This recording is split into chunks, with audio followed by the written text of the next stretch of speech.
बच्चे बिगड़ रहे हैं, उन बच्चों को सिखाया जाता है पीना और पिलाना, उनसे बिकवाया भी जाता है। तो पुलिस वाले उसके खिलाफ कोई ये पुलिस वाले उससे हफ्ता महीना बांध रखा है, तो ऑप्शन कौन लेगा? चाकूबाजी हो रही है तो आदमी चाकू मार के चला जाएगा, बंदा मर जाएगा, पुलिस नहीं आएगी यहाँ पे। हमारी जितनी माता बहनें हैं वो भी 8 बजे के बाद निकलने से डरती हैं। छोटे छोटे बच्चियाँ स्कूल में पढ़ते हैं, वो सेफ नहीं है, वो अपने घर पर टाइम से नहीं पहुँच पाती हैं।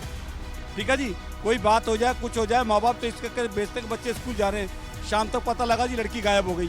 आप थाना में चले जाइए एक एफआईआर लिखाने के लिए, आप देख लो वहाँ, आप इतने लोग हैं ना, आप बता दो कोई तब तक थाना में एफआईआर नहीं लिखाएगा जब तक कोई प्रबुद्ध व्यक्ति, कोई नेता, कोई 10 आदमी जा करके अगर थाना में धमक न दे, एफआईआर नहीं लिखाएगा। तो हर फ्रूट वाली की रेडी पे, सब्जी वाली की रेडी पे पुलिस वाले दिखेंगे, लेकिन कहीं क्राइम हो गया तो आपको एक भी पुलिस वाला नहीं दिखेगा। मैं तो ये कहता हूँ कि अमित शाह जी दिल्ली पुलिस का नाम बदल करके वसूली गैंग रख दीजिए।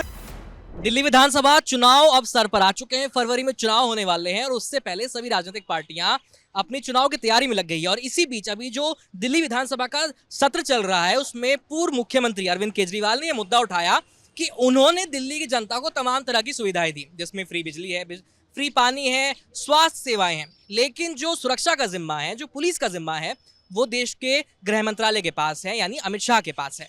और उनका ये दावा है, उनका ये आरोप भी है कि दिल्ली में क्राइम रेट बढ़ गए हैं। इसके लिए उन्होंने दिल्ली पुलिस की जो डेटा है उसको कोट भी किया है। तो अभी हम यहाँ लक्ष्मी नगर विधानसभा में मौजूद हैं और यहाँ के लोगों से पूछते हैं कि कैसा माहौल है दिल्ली के अंदर क्राइम रेट को लेकर के, पुलिस के रिस्पांस को लेकर के, और क्या वो रात में या दिन में किसी भी समय जब वो सड़क पर निकलते हैं वो सुरक्षित महसूस करते हैं या उनके अंदर एक डर की भावना है। आप बताइए कैसा माहौल है यहाँ पर? यहाँ माहौल ये है कि मतलब एक्सीडेंट अगर हो जाए तो पुलिस ही आती है आधा घंटे बाद, वो ऐसे लोग पब्लिक उठा करके लेके जाती है। तो जो सेंट्रल गवर्नमेंट के अधीन ये पुलिस है ये बिल्कुल एकदम निष्क्रिय है। दिल्ली की सुरक्षा व्यवस्था भगवान सहारे है, और अगर यही व्यवस्था अरविंद केजरीवाल को दे दे दिल्ली पुलिस तो देखो अब कैसा क्या हो जाए। तो इसलिए यहाँ व्यवस्था बिल्कुल निष्क्रिय है, समझ लो। पुलिस तो समय पे आती ही नहीं है, जब काम खत्म हो जाएगा तब आएगी, सारा खत्म। अच्छा एक बात बताइए, जैसे कोई क्राइम हो रहा है या कहीं कुछ हुआ है और आप लोगों ने पुलिस को फोन किया तो रिस्पांस टाइम कितना रहता है? मतलब फोन कब उठता है, टीम कब तक आती है? देखिए पहले तो आप जो है ना, अगर आप 112 डायल करोगे तो पहले तो फ़ोन ही नहीं मिलेगा। बाई चांस आपका फ़ोन मिल भी गया तो पुलिस ही नहीं आएगी समय पे। मतलब अगर ये है कि लड़ाई हो रही है, चाकूबाजी हो रही है, तो आदमी चाकू मार के चला जाएगा, बंदा मर जाएगा, पुलिस नहीं आएगी यहाँ पे। बहुत ही बुरी स्थिति है दिल्ली पुलिस की। और मैं देश के गृह मंत्री से निवेदन करता हूँ कि आप इधर उधर से ध्यान हटा के सिर्फ दिल्ली में दिल्ली पुलिस पे ध्यान दे ले, तो मुझे लगता है आधी समस्याएं, आधा क्राइम दिल्ली का खत्म हो जाएगा। यहाँ के जो विधायक हैं वो अभय वर्मा हैं, बीजेपी से हैं। तो अगर जैसे आपको कोई जरूरत पड़ी, कुछ पुलिस वाले फोन नहीं उठा रहे हैं, तो क्या आप विधायक से अप्रोच करके विधायक की बातें सुनी जाती है, विधायक आपका फोन उठाते हैं? जी एक्चुअली हम विधायक को फोन करते ही नहीं, क्योंकि दिल्ली पुलिस का इतना बुरा हाल है, इसका कोई साहब नहीं है। हमारे विधायक हैं वो नरेश बालन जी की, आम आदमी के विधायक हैं, उन पर क्रिमिनल लोगों को बंदो गुंडों की कॉल आ रही है। जब उन्होंने कंप्लेंट करी उसकी तो दिल्ली पुलिस ने उन्हें उठा लिया, उन्हें 2 साल सजा सुना दी। तो दिल्ली का तो बहुत बुरा हाल हो चुका है, इस समय दिल्ली का बहुत ज़्यादा बुरा हाल है, ना पुलिस सुनती ना कोई सुनता। अच्छा मैम आप बताइए कि रात में बाई चांस आपको निकलना पड़े, कुछ ज़रूरत पड़े, तो आप क्या ये लक्ष्मी नगर की सड़कों पर जब आप किसी काम के लिए जा रहे हैं या दिन में किसी भी समय, तो आपको क्या सुरक्षा महसूस होती है या आपको डर लगता है? नहीं, डर लगता है बिल्कुल। और मुझे ही नहीं, मुझे लगता है कि हमारी जितनी माता बहनें हैं वो भी 8 बजे के बाद निकलने से डरती हैं, क्योंकि अगर कुछ भी घटना उनके साथ घटती है तो सबसे पहले 112 नंबर जो है वो लगता ही नहीं है, और गलती से अगर लग भी गया तो वहाँ कोई रिस्पॉन्स नहीं होता जब तक जिसके साथ जो क्राइम होना है वो हो जाएगा, और पुलिस भी नहीं आती है। ठीक है, ये तो मार्केट वाला इलाका है ना यहाँ, तो यहाँ पर भी मतलब पुलिस नहीं है? बिल्कुल नहीं है। और अगर आप एफआईआर दर्ज करवाने जाते हो तो वो इतनी ज़्यादा फॉर्मेलिटी करवाते हैं कि आपका एफआईआर दर्ज होगा ही नहीं, वो करेंगे ही नहीं। 4 घंटे आपको थाने में बैठना पड़ेगा। आप बताइए कैसा माहौल कैसा है यहाँ पे? अगर आप रात में निकलें 11 बजे या 10 बजे, आप किसी काम से बाहर निकलें, तो आपको कैसा महसूस होता है सड़क पर? हमें तो डर लगता है यहाँ बाहर निकलने में भी। रात को अगर 10 बजे के बाद यहाँ दिक्कत ही है, क्योंकि पुलिस तो अपना काम करती ही नहीं है। आज की स्थिति यह है कि लोगों को पुलिस को फ़ोन करने में डर लगता है। क्राइम के लिए अगर आप पुलिस को बार बार फ़ोन करते हैं ना, तो जैसे नरेश बलियान को उठा लिया गया। बताइए आप, एक विधायक को, जिस विधायक ने कंप्लेंट किया उसको पुलिस ने उठा लिया, कंप्लेंट करने के लिए जिसके खिलाफ किया उसको नहीं उठाया, विधायक उठाया गया। तो जनता लोग जो है एकदम त्राही माम है, और खास करके अमित शाह को बोला जा रहा है कि अमित शाह तुम इस्तीफा दो, तुमसे पुलिस नहीं संभल रही है। आज की स्थिति यह है कि दिल्ली में पुलिस वसूली गैंग हो गई है। दिल्ली पुलिस का नाम, मैं तो ये कहता हूं कि अमित शाह जी दिल्ली पुलिस का नाम बदल करके वसूली गैंग रख दीजिए, क्योंकि दिल्ली पुलिस आप यहाँ से वहाँ तक देख लीजिए, क्राइम हो चाहे कुछ भी हो, ये सिर्फ वसूली के लिए बच गई है। इसके सिवा उनके पास कोई काम नहीं है। आप फ़ोन करो तो फ़ोन उठाएंगे नहीं, और अगर फ़ोन उठाएंगे तो उल्टा ही सवाल आपसे करेंगे। ये नहीं कहेंगे कि ठीक है जी आपके साथ घटना घटी है तो आपके साथ कोई संपत्ति।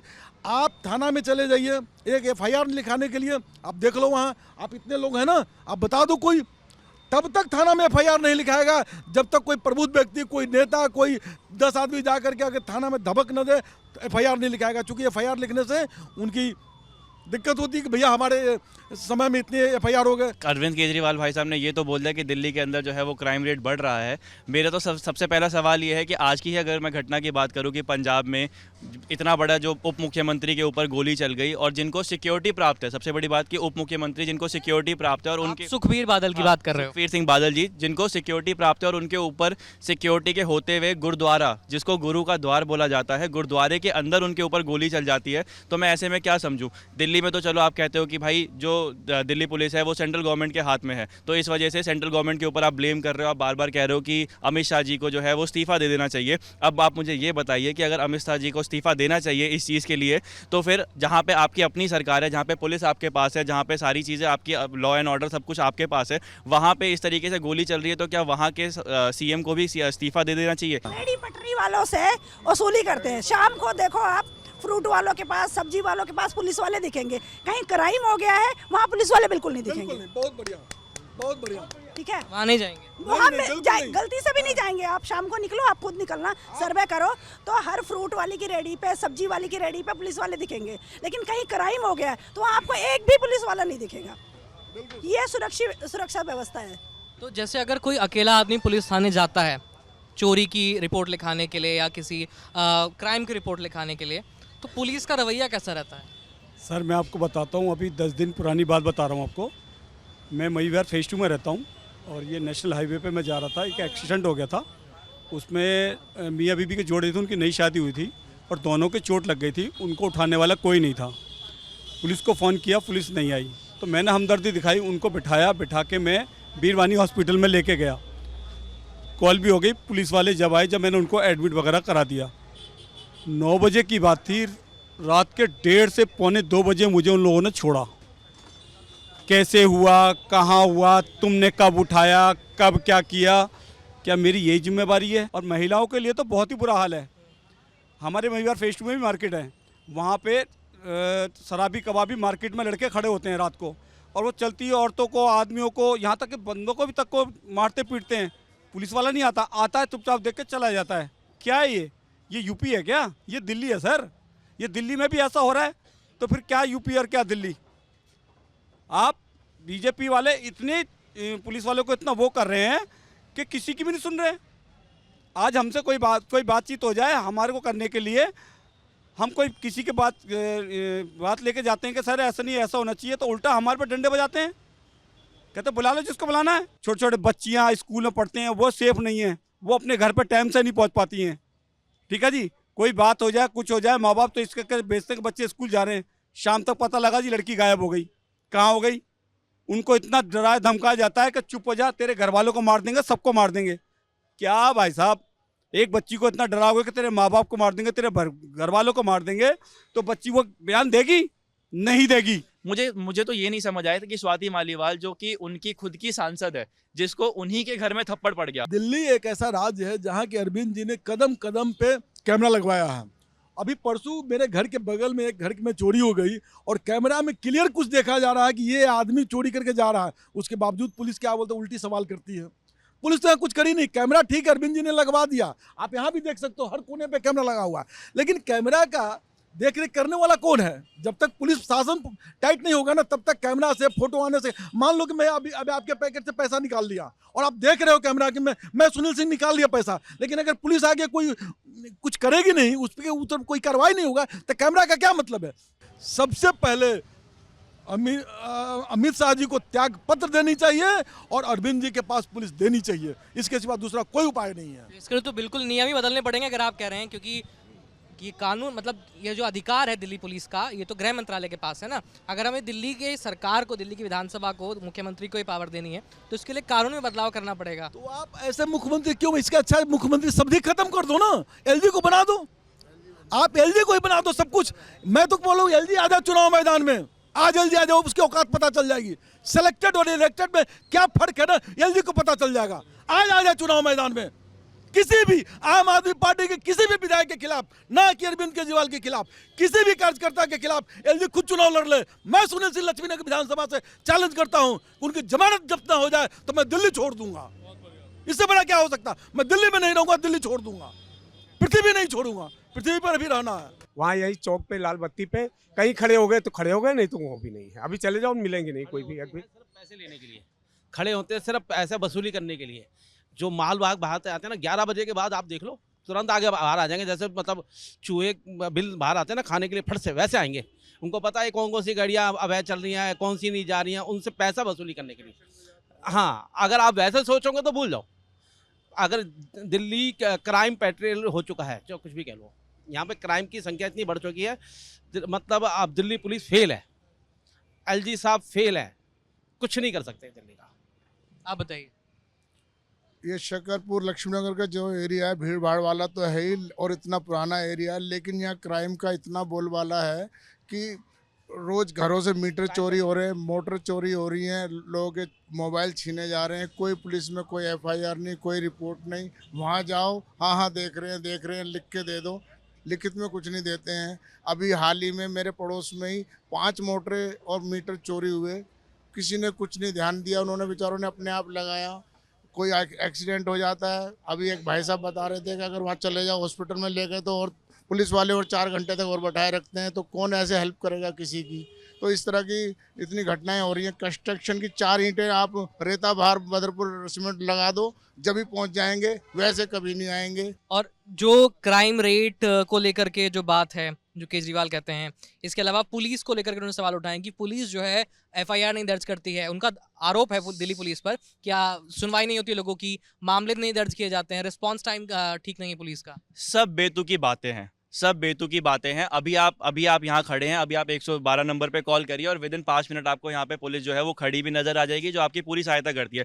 पुलिस अपना काम बहुत अच्छे से कर रही है। अगर आपको काम करवाना नहीं आता तो फिर वो आपकी अपनी गलती है कि आप अपना काम जो है वो ठीक ढंग से नहीं करवा पा रहे हैं। पुलिस की कोई गलती नहीं है, पुलिस अपना काम बहुत बखूबी कर रही है। मैं अपनी बात करूँ, मेरा कुछ दिन पहले फ़ोन खो गया था और मेरा उसमें सिम कार्ड था। मैं तुरंत पुलिस स्टेशन में गया और मैंने वहाँ जाके बताया ऐसी ऐसी घटना मेरे साथ हुई है, मेरा फ़ोन चोरी हो गया। उन्होंने विदिन 5 मिनट FIR किया और मुझे उसकी कॉपी दे दी कि आप जो है वो दूसरा सिम भी निकलवा सकते हो। मैंने उनसे पूछा क्या मेरा फ़ोन मिल सकता है, उन्होंने मुझे आश्वासन दिया कि भाई जितना हो सकेगा हम आपके साथ कोऑपरेट करेंगे, आप बेफिक्र रहिए। अगर आपका फ़ोन अगर कहीं रेंज में होगा या अगर ट्रेस होता है तो हम उसको पक्का ढूंढ के देंगे। तो पुलिस अपना काम बहुत अच्छे से कर रही है। केजरीवाल भाई साहब की तो एक आदत है कि उनको सिर्फ आरोप और प्रत्यारोप, ये उनकी राजनीति करने का तरीका है। 2 महीने बाद दिल्ली में इलेक्शन है, आप जानते हैं, आप तो कवर कर ही रहे हैं। इलेक्शन के लिए उनके पास और कोई मुद्दा नहीं है, खुद बेल पे बाहर हैं। एजुकेशन का उन्होंने भट्टा बिठा दिया, दारू मामले में खुद वो जेल में फंसे हुए। तो कुछ तो मुद्दा चाहिए उनको जिसके नाम पे वो वोट मांगेंगे। तो कोई मुद्दा नहीं है, तो कोई मुद्दा नहीं मिला तो सिर्फ इसको एक मुद्दा बना दी कि चलो इस मुद्दे के नाम पे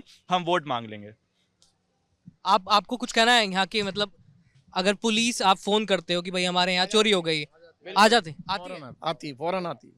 और यहाँ पेट्रोलिंग वगैरह भी होती है क्योंकि ये बॉर्डर का इलाका है।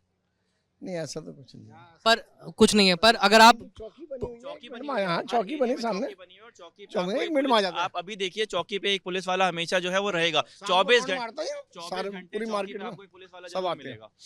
24 घंटे चौकी पे एक पुलिस वाला आपको, आप कभी भी जाओ आपको तुरंत मिलेगा। खड़ी होती है। तो अगर आप फोन करोगे या वो करोगे, समस्या बताओ आता 10 मिनट में सबको नंबर दे रखा है, सबको नंबर दे रखा है मार्केट में। दिल्ली पुलिस ने इतना अच्छा किया हुआ है कि SHO से लेके जो यहाँ के जो यहाँ के SHO हैं, जो यहाँ के सब इंस्पेक्टर हैं, जो इंस्पेक्टर हैं या जिनके जो बीट वाले हैं, उनके नंबर आप देखोगे ना जगह जगह पे डिस्प्ले किए हुए हैं कि आप जब चाहो उनको कॉल करो और जब चाहो बुला लो। आप 112 पे नहीं भी कॉल करोगे, आप ASI को SI को डायरेक्टली कॉल करो, वो डायरेक्टली आएंगे। मतलब अपने पर्सनल नंबर तक उन्होंने दिए हुए हैं जो 24 घंटे अवेलेबल है। रात के 2 बजे भी आप फोन करोगे वो 2 बजे यहाँ पहुंचेंगे या वो किसी ना किसी को भेजेंगे, बट वो आएंगे जरूर। बिल्कुल सही बात। तो आपने मतलब ऐसे कोई जरूरत पड़ी आपको कि जब आपने कॉल किया हो या देखा है आपने? जरूरत पड़ी नहीं है, 24 घंटे घूमते हैं पुलिस वाले। दिन में 3-4 बार आते हैं, यहाँ कोई जरूरत नहीं पड़ी है कि उनको हम लोग फोन करें। वो आके पूछते हैं हाँ जी सब बढ़िया है, बढ़िया है जी, बढ़िया है, बस सब बढ़िया। यहाँ पे घूमते रहते हैं पुलिस वाले, अभी भी घूमते रहेंगे, चारों तरफ निगरानी मारते रहते हैं पुलिस वाले। यहाँ कोई दिक्कत नहीं है किसी चीज़ की, राउंड चढ़ता है हमेशा, कोई दिक्कत नहीं है, किसी चीज़ की परेशानी नहीं है, यहाँ सब बढ़िया है। ये road Laxmi Nagar metro station Laxmi Nagar का शान माना जाता है, पूर्वी दिल्ली का शान माना जाता है। यहाँ से गणेश चौक तक यानी कि 500 मीटर के बीच में कोई ऐसा दिन नहीं बचता जिस दिन यहाँ पे स्नैचिंग ना होती हो। दिल्ली पुलिस सो रही है, स्नैचिंग की घटना यहाँ पे होती है बहुत ज्यादा, इस रोड पे तो इतनी ज्यादा घटना। ये तो मार्केट है और कोचिंग वाला इलाका है, यहाँ पे कोचिंग सेंटर बहुत है जी बिल्कुल। यहाँ पे शाम को 8-9 बजे के बाद जो है स्नैचिंग होती है, शायद ही कोई दिन बचता हो जिस दिन 1-2 स्नैचिंग ना होती हो, ये स्थिति है। और मैं आपको जी इसमें यहाँ खुला बिकता है, गांजा यहाँ खुला बिकता है, यहाँ बच्चे बिगड़ रहे हैं, उन बच्चों को सिखाया जाता है पीना और पिलाना, उनसे बिकवाया भी जाता है। तो पुलिस वाले उसके खिलाफ कोई पुलिस वाले उससे हफ्ता महीना बांध रखा है, तो ऑप्शन कौन लेगा? कहते जी केंद्र हमारा है, क्या कर लोगे आप? लोकल है हम यहाँ के, हम जितना परेशान है शायद ही कोई परेशान होगा। यहाँ का तो रूल है ये। गाजी वालों को पुलिस वाले जानते हैं, सच्चों को उनके पास जाता है, पुलिस वाले बीट वाले आकर उनसे पैसे लेते। जब उनके हफ्ते और महीने बंधे हुए तो क्यों एक्शन लेंगे? आप ही बताइए मुझे। पब्लिक परेशान है क्योंकि उनके बच्चे बिगड़ रहे हैं। अभी ये लक्ष्मीनगर बताया जाता विद्यार्थियों का एरिया, किसी से पूछो तो विद्यार्थियां बहुत हैं। लक्ष्मीनगर के शायद ही कोई गली हो जिसमें 2-4 अवैध जो है देह व्यापार के धंधे ना हो रहे हो। आप यहाँ खड़े हो ना, हर गली में आपको कम से कम 10 मिल जाएंगे। दिल्ली पुलिस सो रही है, इनका हफ्ता जा रहा है, ये लोग पैसा कमा रहे हैं। लोकल लोग जो यहाँ पे रह रहे थे, पुराने लोग, घर यहाँ से अपने मकान बेच के किराए पे देके इसलिए चले गए कि यहाँ पे रहने लायक नहीं बचा है। तो दिल्ली पुलिस इस स्तर तक जो है गिर चुकी है। ये जुए खिलवाते हैं या भाई धंधे करवा रहे हैं, शराब आप चले जाओ गली गली में रात को शराब बिकती हुई मिलेगी। अगर आप कानून व्यवस्था की बात करते हैं, आज देखिए ट्रिपल मर्डर हुआ है सुबह मॉर्निंग में ट्रिपल मर्डर, माँ बाप को मारे और बेटी को मारे हैं। डेली पे उठा के देखिए, अभी डबल मर्डर हुआ था, डेली उठा के देखिए दिल्ली में सबसे पहले मर्डर का केस आ रहा है। पहले एक समय था कि एक्सीडेंट होते थे खूब दिल्ली में, अब दिल्ली में सिर्फ मर्डर और एक्सटॉर्शन वाले काम हो रहे हैं। तो इसको कैसे कंट्रोल करेंगे ये? क्योंकि ये आम आदमी पार्टी के हाथ में तो है नहीं। ये जो व्यवस्था है ये पूरा अमित शाह जी के अंदर में है, और अमित शाह जी सिर्फ पूरे देश में तोड़ मोड़ के सरकार बनाने में लगे हुए हैं। दिल्ली की व्यवस्था पे बिल्कुल ही ध्यान नहीं उनका। अगर दिल्ली की व्यवस्था पे सर ध्यान नहीं देंगे तो आने वाले टाइम में दिल्ली एकदम क्राइम स्पॉट बन जाएगा, और सारे जितने भी यूपी के जितने भी बदमाश हैं वो दिल्ली में शरण ले रहे हैं, जितने भी आपका हरियाणा के हैं वो दिल्ली में शरण ले रहे हैं। अगर पुलिस का मुखिया दिल्ली सरकार होता है या दिल्ली का मुख्यमंत्री होता तो पुलिस राइट टाइम होती। पुलिस सेंट्रल के अधीन है, जो उनको मतलब ही नहीं है दिल्ली चूल्हे भाड़ में जाए, क्योंकि यहाँ उनका मुख्यमंत्री है ही नहीं, तो वो क्यों इतना ध्यान देंगे? सबसे पहले तो मैं ये कहना चाहूँगा जो केजरीवाल ने जो कहा है वो बहुत हद तक ठीक ही कहा है, क्योंकि लोकसभा चुनाव के बाद से देखा गया है कि थोड़ा सा क्राइम रेट बढ़ा है, इसमें कहीं से दो राय नहीं है। और जो ये आप मयूर विहार का इलाका है थोड़ा सा शांत भी है, लेकिन जो स्लम एरिया इसके साथ लगते हैं उस हिसाब से यहाँ पे पिछले 2-3 महीने में क्राइम रेट बढ़ा है। पुलिस का रिस्पॉन्स अच्छा है, उसमें कहीं दो राय नहीं है कहीं से भी। जो पुलिस रिस्पॉन्स नहीं करती है, पुलिस कोऑपरेट करती है, आती है, सब चीज़ होता है, बट क्राइम का ग्राफ जो है धीरे धीरे बढ़ ही रहा है, कम होने का नाम नहीं ले रहा सर। तो आपने देखा मयूर विहार के जो स्थानीय लोग हैं उनका कहना है कि हालांकि क्राइम रेट बढ़ा है लेकिन पुलिस का रिस्पांस टाइम में कोई कमी नहीं आई है। जब वो पुलिस को कॉल करते हैं तो सहायता के लिए पुलिस मौजूद रहती है। बाकी आपने लक्ष्मीनगर के लोगों की राय भी सुनी। इन दोनों के बीच में आप पूरे बात को कैसे देखते हैं, पूरे मुद्दे को कैसे देखते हैं? दिल्ली के क्राइम रेट के बारे में, केजरीवाल के जो आरोप लगाए हैं उसके बारे में आप कैसे देखते हैं? आने वाले दिल्ली विधानसभा चुनाव को आप कैसे देखते हैं?